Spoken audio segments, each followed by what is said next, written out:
Welcome everyone. আজকে পিথাগোরাসের theorem বুঝবো। খুবই সহজ, শুধু একটা কনসেপ্ট ক্লিয়ার যদি থাকে তাহলেই থিওরিমটা টুক করে প্রমাণ করা হয়ে যাবে। সেটা হলো ত্রিভুজের সদৃশ্যতার শর্ত। শুধু এই একটাই টপিকের উপরে, একটাই কনসেপ্টের উপরে এই থিওরিমটার প্রমাণটা নির্ভর করছে। তো চলো প্রথমে দেখে নিই যে থিওরিমটা কি, পিথাগোরাসের উপপাদ্যটা কি। দেখো আমি লিখে নিয়েছি, যে কোনো সমকোণী ত্রিভুজটা সেটা সমকোণী হতে হবে। এটা প্রথম শর্ত পিথাগোরাসের উপপাদ্যের।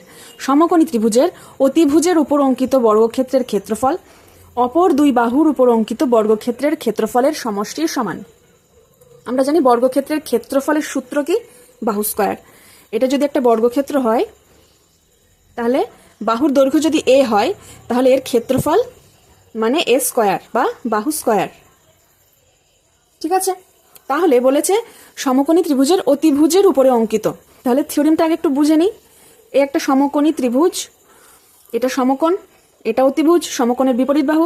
তাহলে বলছে এই অতিভুজের উপরে যদি একটা এভাবে বর্গক্ষেত্র আঁকা হয়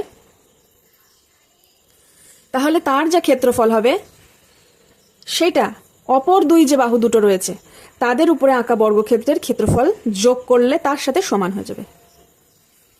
তার মানে কি, এই বর্গক্ষেত্রের ক্ষেত্রফল মানে এই বাহুর স্কয়ার, এই বর্গক্ষেত্রের ক্ষেত্রফল মানে এই বাহুটার স্কয়ার, আর এই বর্গক্ষেত্রের ক্ষেত্রফল মানে এই বাহুটার স্কয়ার।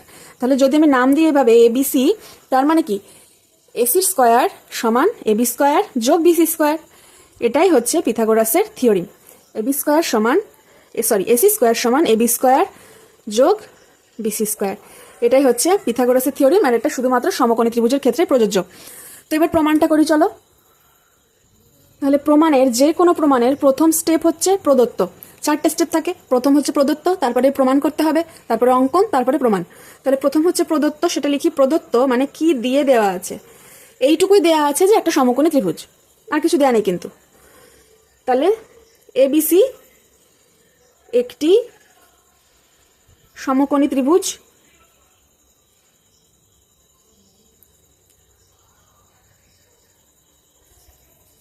যার বি কোণটা সমকোণ, যার কোণ বি সমান সমকোণ।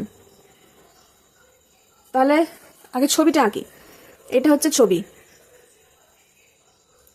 এ বি সি, এই কোণটা সমকোণ।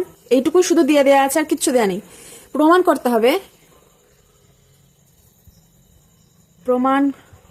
করতে হবে, এসি স্কয়ার সমান এবি স্কয়ার যোগ বিসি স্কয়ার। এসি স্কয়ার সমান এবি স্কয়ার যোগ বিসি স্কয়ার। এবার অঙ্কন কি করব? অঙ্কন করব এই যে এই বিন্দুটা, সমকোণের যে বিন্দুটা রয়েছে সেই বিন্দু থেকে অতিভুজের উপরে একটা লম্ব টানবো। ঠিক আছে, নাম দিলাম ডি। বিডি একটা লম্ব টানলাম অতিভুজের উপরে, এটাই অঙ্কন। তাহলে লিখে নিই কি অঙ্কন করলাম। সমকৌণিক বিন্দু হচ্ছে বি, সমকৌণিক বিন্দু বি থেকে অতিভুজ এসির উপরে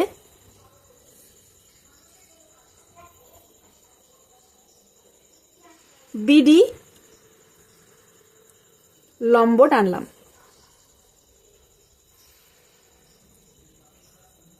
ঠিক আছে, বিডি লম্ব টানলাম। তাহলে আর লিখছি না যে তাহলে এসি কে ডি বিন্দুতে ছেদ করেছে, বিডি লম্ব বলে দিয়েছি। আচ্ছা লিখে দিই, বিডি লম্ব টানলাম যা এসি কে ডি বিন্দুতে ছেদ করছে, যা এসি কে ডি বিন্দুতে ছেদ করছে। তাহলে অঙ্কন কমপ্লিট হয়ে গেল। এবার প্রমাণ, আসল জিনিস। প্রমাণ করতে গেলে প্রথমেই বলেছি যে সদৃশ্যতার যে শর্ত সেইটা এখানে কাজে লাগবে। তাহলে ছবিটা আরেকবার আঁকছি, ছোট করে আঁকছি। এ বিসি ত্রিভুজ, বি কোণ সমকোণ, বি থেকে এসির উপরে লম্ব টানছি বিডি। এবার আমরা এই বড় ত্রিভুজটা এবিসি ত্রিভুজটা নেব, আর এই ছোট ত্রিভুজটা নেব। ঠিক আছে, এইবার এখন আমি যে ছবিটা আঁকবো সেটা শুধুমাত্র তোমাদের বোঝানোর জন্য। তোমরা যদি একবার জিনিসটা বুঝে যাও তাহলে পরে আর ওই ছবিটা আঁকার দরকার পড়বে না।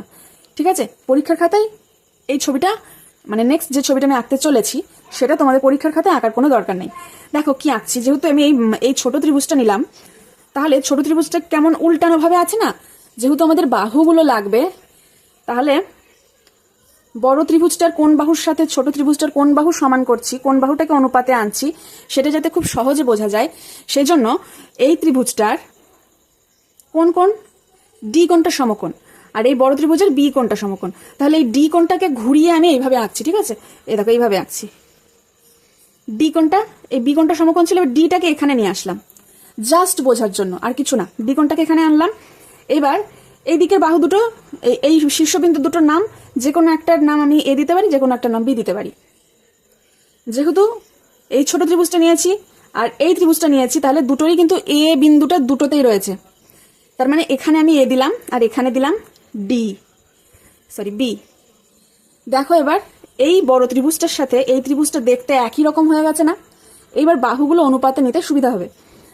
এটা কিন্তু কিচ্ছু আমি উল্টো পাল্টা কিছু করিনি, শুধু এই ত্রিভুজটাকে একটু ঘুরিয়ে এখানে লিখেছি আলাদা করে, ঠিক আছে? এই ডি কোণটাকে এখানে এনেছি, এই বাহুটা এ কোণটাকে এখানে রেখেছি, আর বি কোণটাকে এখানে এনেছি, ঠিক আছে? এতে কিন্তু ত্রিভুজের কোনো কিছু চেঞ্জ হচ্ছে না, একই রয়েছে সব। তোমরা যদি এই ছবিটা ছাড়াই বুঝে যাও তাহলে এটার কোনো প্রয়োজন নেই, ঠিক আছে? শুধু পরীক্ষায় এই ছবিটা আঁকলেই হয়ে যাবে। তাহলে এবার নিচ্ছি কি, ত্রিভুজ এ বি সি ও ত্রিভুজ এ ডিবি অর্থাৎ এটা এ ডিবি, এই ত্রিভুজের দেখো দুটোরই কিন্তু এই কোণটা সমান, দুজনের মধ্যে এই কোণটা রয়েছে, এই ত্রিভুজেরও এই কোণ রয়েছে, এই ত্রিভুজেরও এই কোণ রয়েছে। তাহলে কোণ এ সমান কোণ এ, দুটি ত্রিভুজের একই কোণ লিখি দুটি, যেহেতু দুটি ত্রিভুজের একই কোণ, ঠিক আছে? আর দেখো দুটোরই কিন্তু একটা করে সমকোণ রয়েছে, এর এ বিসি কোণটা সমকোণ আর এর এডিবি কোণটা সমকোণ। তাহলে এ বিসি সমান কোণ এ ডিবি সমান 90 ডিগ্রি। তাহলে লিখতে পারি কি, অতএব ত্রিভুজ এবিসি সদৃশ্য ত্রিভুজ এডিবি। এইটাই ছিল সদৃশ্যতার শর্ত। সদৃশ্যতার অনেক কটা শর্ত রয়েছে, তার মধ্যে একটা হচ্ছে কোন শর্তটা কি এখানে আমি লিখে দিচ্ছি। এখানে আগে লিখে নিই যে কোন শর্তানুসারে, ঠিক আছে? এটা লিখে নিলাম। আর এখানে ব্র্যাকেটে তুমি আলাদা করে বুঝিয়ে দিচ্ছি কোন শর্তটা কি বলছে। যদি একটি ত্রিভুজের দুটি কোণ, যদি একটি ত্রিভুজের দুটি কোণ অপর ত্রিভুজের দুটি কোণের সমান হয়, সমানুপাত নয়, কিন্তু সমানুপাত দিয়েও অন্য শর্ত রয়েছে, সেটা আলাদা। এটা সমান হতে হবে, একদম ইকুয়াল হতে হবে, তবে কোন শর্তটা খাটবে। সমান হয় তাহলে ত্রিভুজ দুটো সদৃশ্য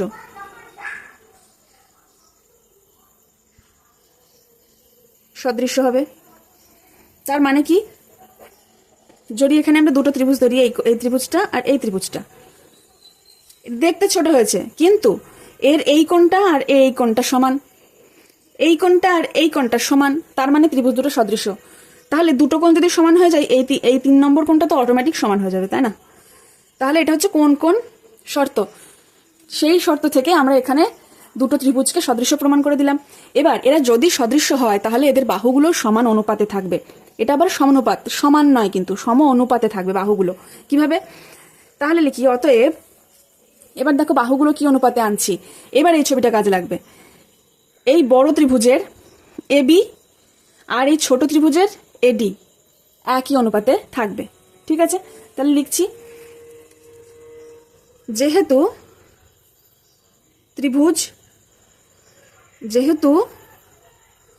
ত্রিভুজ দুটি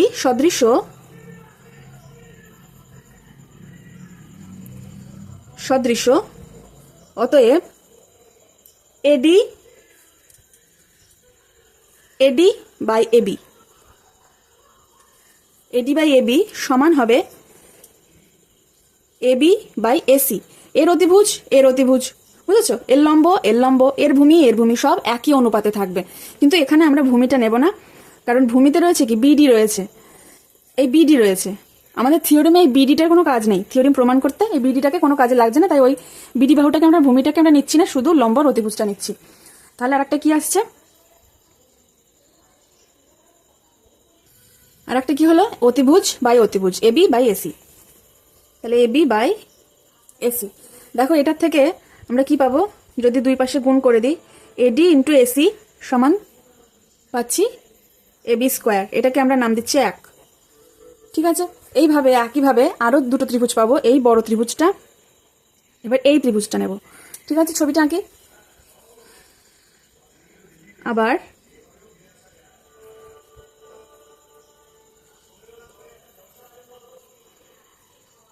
এবিসি ডি।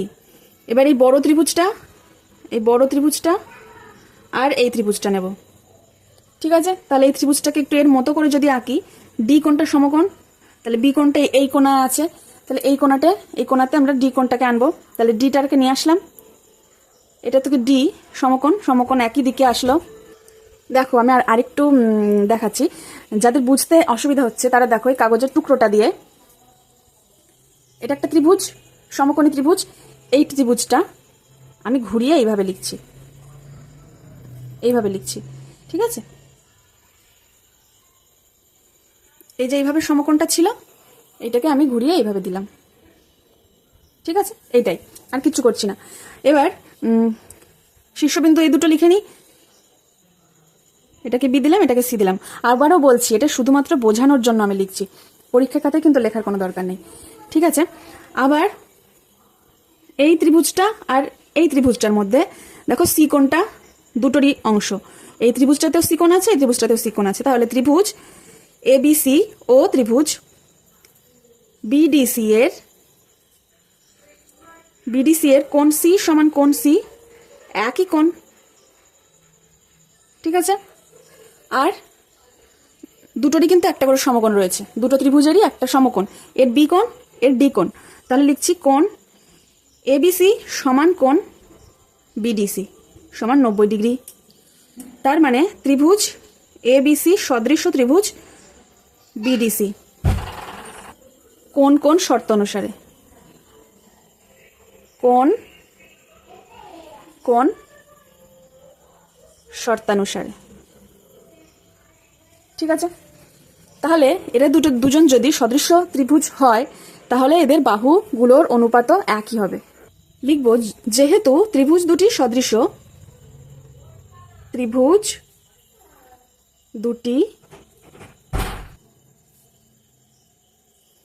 তাই ছোট ত্রিভুজের ভূমি কি ছিল, ডিসি ছিল, আর বড় ত্রিভুজের ভূমি ছিল বিসি।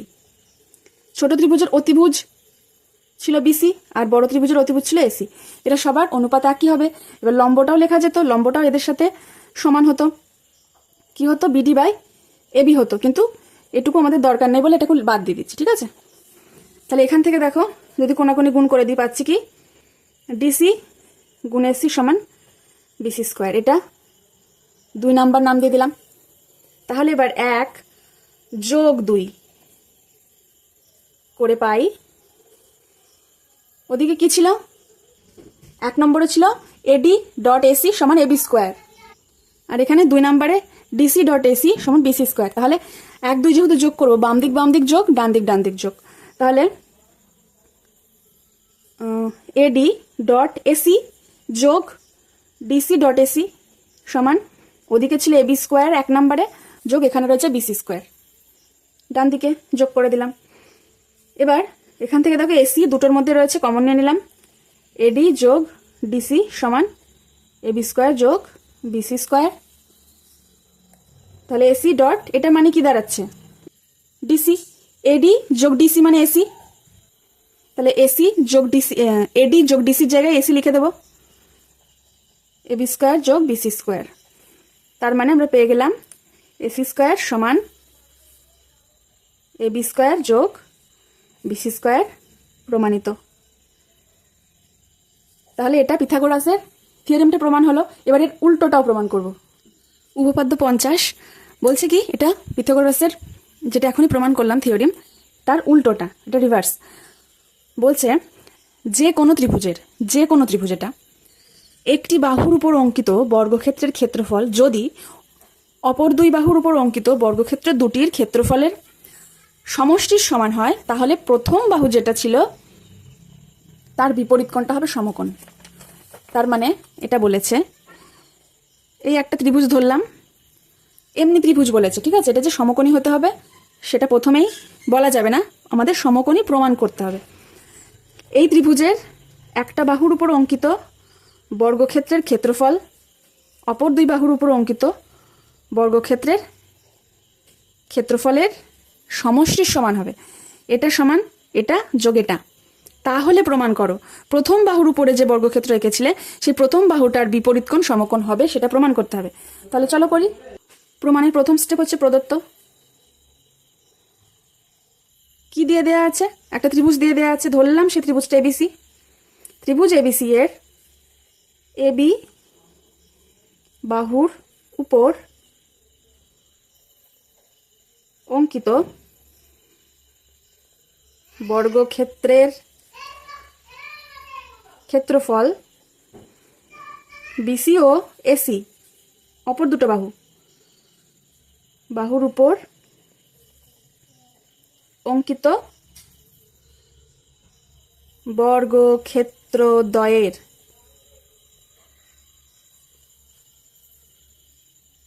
ক্ষেত্রফলের সমষ্টির সমান।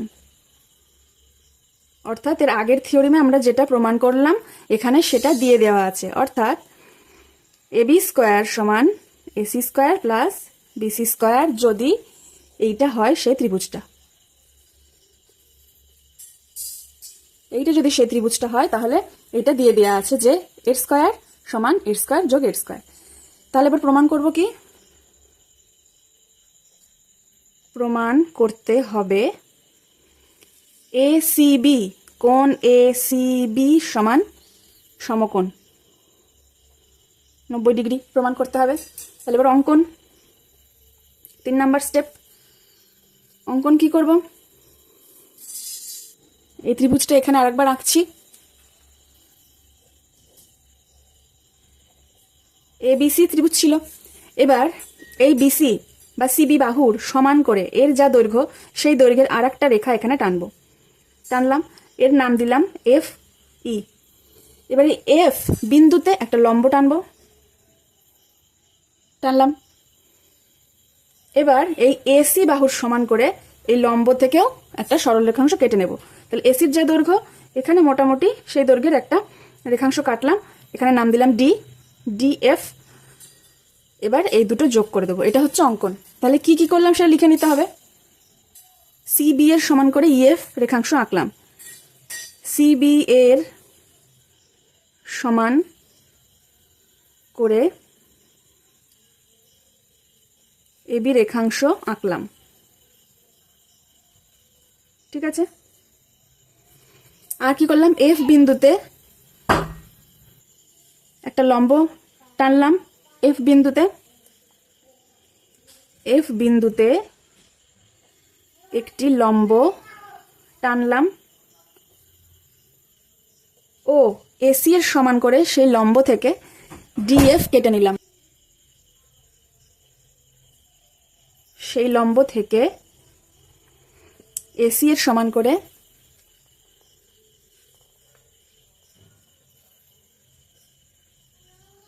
ডিএফ কেটে নিলাম, ডিএফ কেটে নিলাম। আর ডি আর ই বিন্দু যোগ করে দিলাম, ডি ও ই বিন্দু যোগ করলাম। তাহলে অঙ্কন এটা কমপ্লিট হলো। এবার প্রমাণে কি করব, বলে দেয়া আছে এবি স্কোয়ার সমান এসি স্কোয়ার যোগ বিসি স্কোয়ার, এটা বলেই দেয়া আছে। এবার ছবিতে আমরা কি করেছি, কি এসির সমান করে ডিএফ কেটেছি আর বিসির সমান করে ইএফ কেটেছি। তাহলে এসি আর বিসির জায়গায় ওদের বসিয়ে দিই। এসির জায়গায় বসাবো ডিএফ স্কোয়ার যোগ বিসির জায়গায় বসাবো এফ ই স্কোয়ার। ঠিক আছে, এইবার যেহেতু এটা লম্ব ছিল তার মানে এটা সমকোণ, তার মানে এটা একটা সমকোণী ত্রিভুজ, তার মানে এর উপরে কোণ নিয়েটা খাটবে, পিথাগোরাসের থিওরেম যেটা শিখলাম এক্ষুনি সেটা খাটবে। তার মানে এটা লম্ব স্কোয়ার প্লাস ভূমি স্কোয়ার সমান অতিভুজ, এখানে ডিই তার স্কোয়ার কেটে গেল, এই ডিই এটার স্কোয়ার লিখে দিলাম। তাহলে এবি স্কোয়ার সমান সমান যদি ডিই স্কোয়ার হয়, অতএব এবি সমান সমান ডিই পাবো তো, পেলাম। এইবার ত্রিভুজ এবিসি ও ত্রিভুজ ডিইএফ এর দেখো একটা পেলাম কি, এবি সমান সমান ডিই, আর একে নিয়েছিলাম বিসির সমান করে এফই। ঠিক আছে, বিসির সমান করে ইএফ এঁকেছি। ঠিক আছে, বিসির সমান করে ইএফ এঁকেছি, আর একটা কি এসির সমান করে এঁকেছি ডিএফ। ঠিক আছে, তাহলে একটা দুটো তিনটে শর্ত মিলে যাচ্ছে, তার মানে এস এস এস বাহু বাহু বাহু শর্ত অনুসারে এই ত্রিভুজ দুটো সর্বসম প্রমাণ হলো। তাহলে ত্রিভুজ, অতএব ত্রিভুজ এবিসি সর্বসম ত্রিভুজ ডিইএফ এস এস এস শর্তানুসারে। ঠিক আছে, এস এস এস শর্তানুসারে। তাহলে এই ত্রিভুজ দুটো যদি সর্বসম হয় তাহলে এদের কোণ এসিবি সমান হবে কোণ ডিএফই সমান 90 ডিগ্রি। কেন? সর্বসম ত্রিভুজের অনুরূপ কোণ।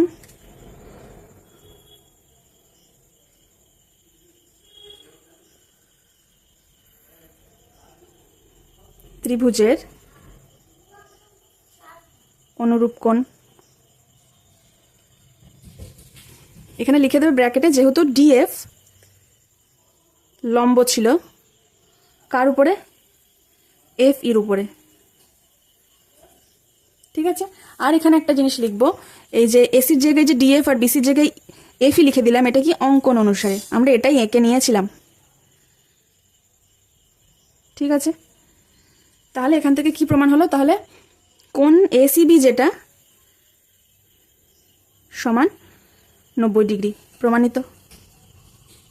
এটাই আমাদের প্রমাণ করব বলে ঠিক করেছিলাম, সেটা প্রমাণ করে ফেললাম। তাহলে আজকের ক্লাস এখানে শেষ হচ্ছে, নেক্সট ক্লাসে আমরা কোষাদেখির অঙ্কগুলো কমপ্লিট করব। Thank you.